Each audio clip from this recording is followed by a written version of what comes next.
Allahu Akbar, Allahu Akbar. Allahu Akbar, Allahu Akbar. Ashhadu an la ilaha illallah. Ashhadu an la ilaha illallah. Ashhadu anna Muhammadan Rasulullah. Ashhadu anna Muhammadan Rasulullah.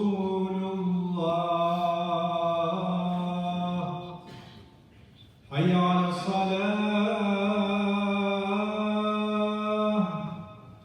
Hayya ala salah.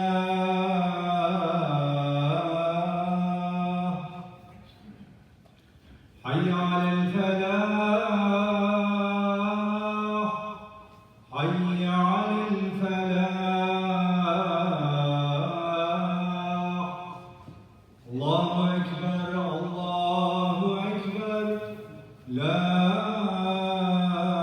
ilaha illallah.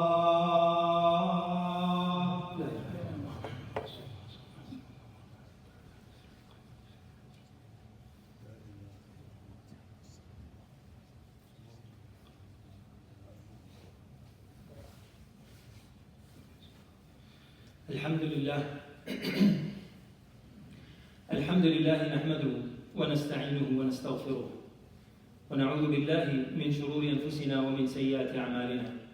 من يهد الله فلا مضل له ومن يضلل فلا هادي له، وأشهد أن لا إله إلا الله وحده لا شريك له، وأشهد أن سيدنا وحبيبنا وقرة أعيننا محمدا عبده ورسوله أرسله الله تعالى إلى كافة الناس والجن بشيرا ونذيرا وداعيا إليه بإذنه وسراجا منيرا.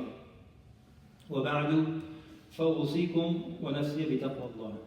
يا أيها الذين آمنوا اتقوا الله حق تقاته ولا تموتن إلا وأنتم مسلمون. يا أيها الذين آمنوا اتقوا الله وقولوا قولا سديدا يصلح لكم أعمالكم ويغفر لكم ذنوبكم، ومن يطع الله ورسوله فقد فاز فوزا عظيما. ومن يتق الله يجعل له مخرجا، ومن يتق الله يجعل له من أمره يسرا، ومن يتق الله يكفر عنه سيئاته ويعظم له أجرا. Alhamdulillah, we thank Allah subhanahu wa ta'ala and praise Him for all the bounties that He has given us, including Iman, faith in Allah subhanahu wa ta'ala, and has made us from the believers, from the mu'minun. Allah subhanahu wa ta'ala says, إِنَّمَا الْمُؤْمِنُونَ إِخْوَةً, that all the believers are brothers. It's not gender-based, the verse is very general. That all the believers, they are brothers and sisters to one another. إِنَّمَا الْمُؤْمِنُونَ إِخْوَةً فَأَصْلِحُوا بَيْنَ أَخَوَيْكُمْ. Try to mend, try to fix, try to make it better among the believers. فَأَصْلِحُوا بَيْنَ أَخَوَيْكُمْ وَاتَّقُوا اللَّهَ, and have the awareness of Allah subhanahu wa ta'ala in all of your affairs, لَعَلَّكُمْ تُرْحَمُونَ, so that you maybe receive the mercy of Allah subhanahu wa ta'ala. In that light, I wanted to bring up the discussion that we had last Friday, Khutba, that we started with, that the believers, I want to share the hadith of the Prophet ﷺ that is similar to the verse that I just mentioned, إِنَّمَا الْمُؤْمِنُونَ إِخْوَةً, that the Prophet ﷺ said that الْمُؤْمِنُونَ, that the believers, فِي تَرَاحُمِهِمْ وَتَوَادِّهِمْ وَتَعَاطُفِهِمْ كَالْجَسَدِ الْوَاحِدِ وَفِي رِوَايَةٍ كَرَجُلٍ وَاحِدٍ, that all the believers, in terms of their love, caring, and support, these three different words the Prophet ﷺ used. Raham, mercy, it's very general. Tawad, mawadda, is love of caring. It's love that you participate and you help the other. Ta'atuf is having that being humble to one another.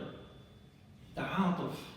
It's like the mother who's humbled for her child, and she could go out of her way to do whatever is necessary and need for the child. So that's how the believers are to one another. كالجسد الواحد, just like one body. In another riwayah, كرجل واحد, just like one person. So your iman is like your body, and the a'dha, the limbs, are the individual believers. كالجسد إن اشتكى عضو منه اشتكى له سائر الجسد بالحمى. That when there is a pain in one limb, one organ, one part of the body, the whole body feels it. And that person would stay awake in the night because of the pain and because of the fever that will follow the infection. بالألم والحمى. Prophet ﷺ gave this amazing example that you cannot separate one limb from the body and say that no, this is not part of us, is not, the rest of the body is not concerned about what's happening to the ear, or to the hand, or to the feet, or to the heart, or to the lungs, to the kidneys. There are one part of the body. It's one body. All different parts, but they all belong to that body. And all the believers all around the world, they all like one bunyan.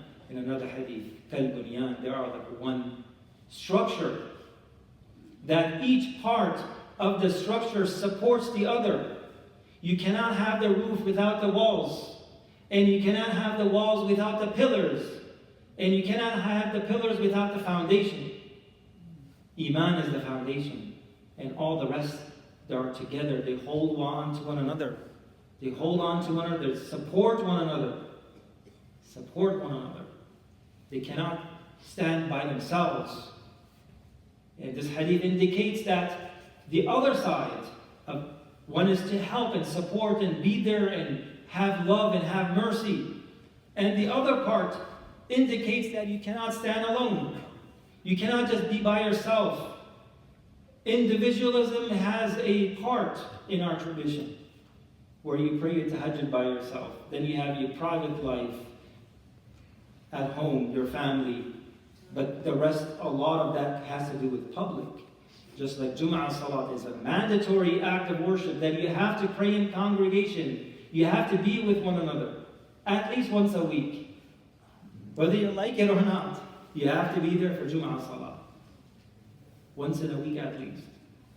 So we have this congregations that bring people together.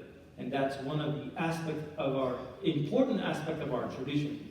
Coming to what's happening in India. India is the continent where Muslims have been there for the longest time.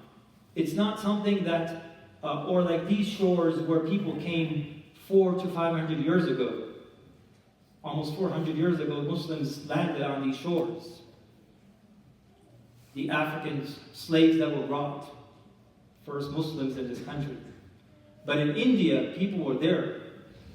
In Kerala, famous place, southeast of India, Nadi, India, is where you have Sahaba who have been there. And they're buried there. And for generations, the Muslims have been there. The presence have been there.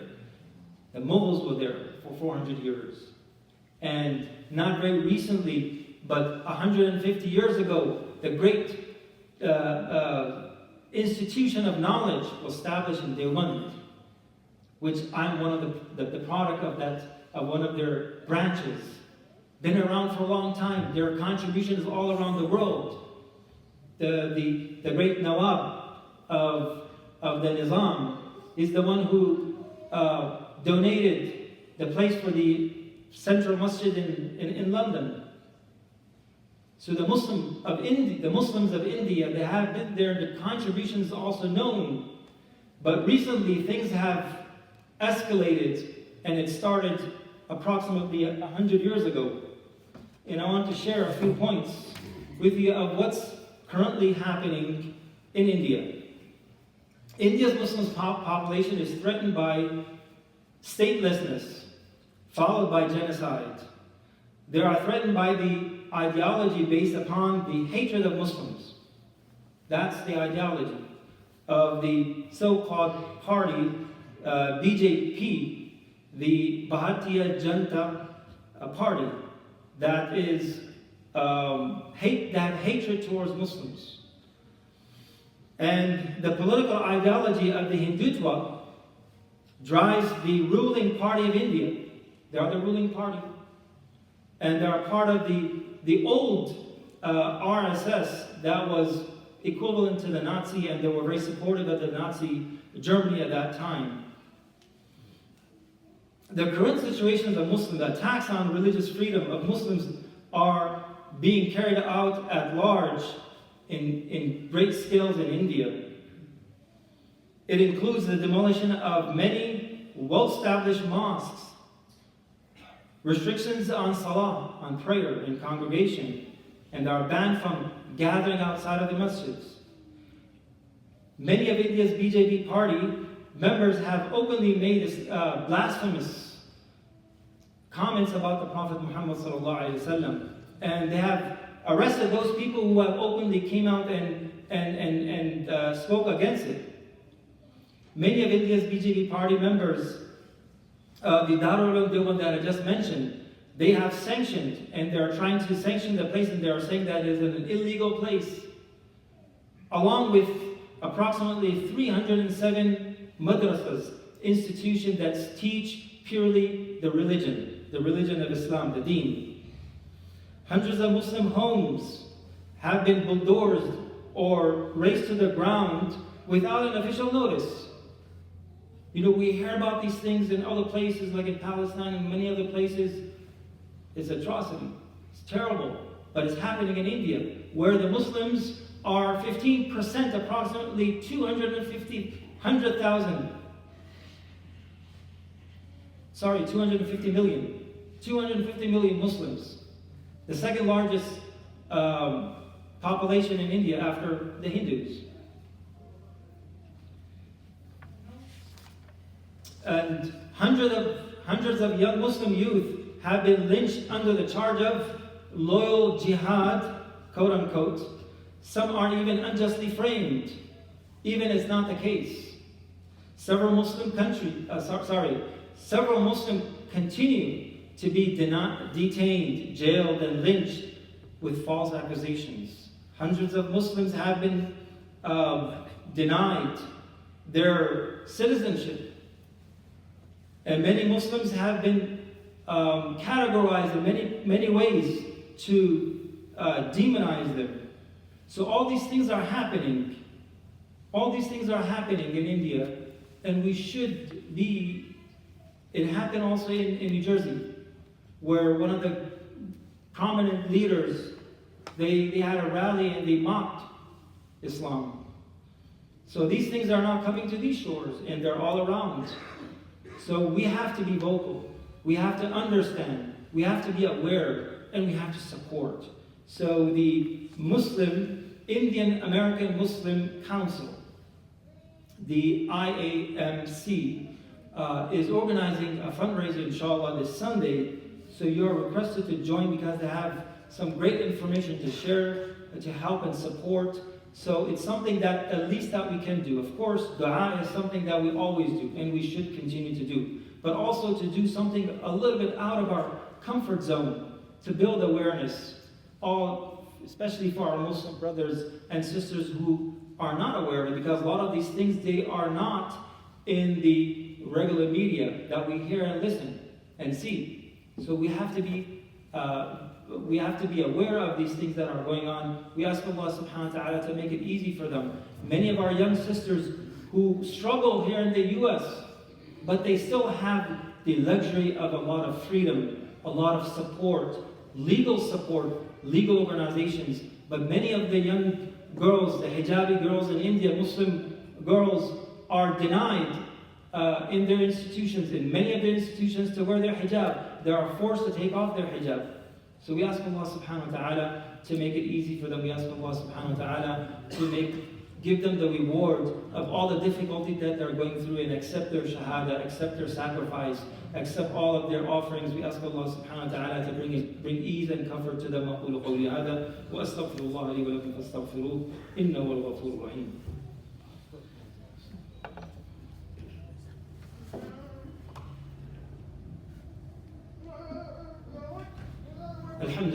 الحمد لله الذي هدانا لهذا وما كنا لنهتدي لولا أن هدانا الله، وأشهد أن لا إله إلا الله وحده لا شريك له، وأشهد أن سيدنا محمدا عبده ورسوله أرسله الله تعالى إلى كافة الناس والجن بشيرا ونذيرا وداعيا إليه بإذنه وسراجا منيرا. إن الله وملائكته يصلون على النبي يا أيها الذين آمنوا صلوا عليه وسلموا تسليما. اللهم صل وسلم وبارك على سيدنا محمد وعلى آل سيدنا محمد كما صليت على سيدنا إبراهيم وعلى آل إبراهيم في العالمين إنك حميد مجيد. اللهم اغفر للمسلمين والمسلمات والمؤمنين والمؤمنات، ألف بين قلوبهم وأصلح ذات بينهم واهدهم سبل السلام، جنبهم الفواحش والفتن ما ظهر منها وما بطن. اللهم فرج هم المهمومين ونفس كرب المكروبين واقض الدين عن المدينين. اللهم اشف مرضانا، اللهم اشف مرضانا، اللهم اشف مرضانا. We ask Allah subhanahu wa ta'ala to give shifa to all those who are sick in our community, Brother Abdurrahman al-Rifa'i, Brother Abrad's niece who's fell sick, and many others. My grandmother, my father's mother, she's also sick in the hospital with a heart condition. She's 94 years old, not Muslim yet. We ask Allah subhanahu wa ta'ala first and foremost to give her iman, and then give her shifa and afiyah. And all of those who are sick in our community and our family members, may Allah subhanahu wa ta'ala give them shifa and afiyah. We ask Allah subhanahu wa ta'ala to excuse and to forgive all of those who have passed on to the next world. In particular, Brother Farrukh's mom who passed away. We ask Allah subhanahu wa ta'ala to grant her Jannah al-Firdaus, excuse her shortcoming. We ask Allah subhanahu wa ta'ala to forgive all of those who have passed on. Allahumma ighfir lahum warhamhum wa'afihim wa'fu anhum akrim nuzulahum wasti' mudkhalahum waghsilhum bil ma'i wal thalji wal barad naqqihim min ad-dunubi wal khataaya kama yunqqa ath-thawb al-abyad min ad-danas. عباد الله رحمكم الله، إن الله يأمر بالعدل والإحسان وإيتاء ذي القربى وينهى عن الفحشاء والمنكر والبغي يعظكم لعلكم تذكرون.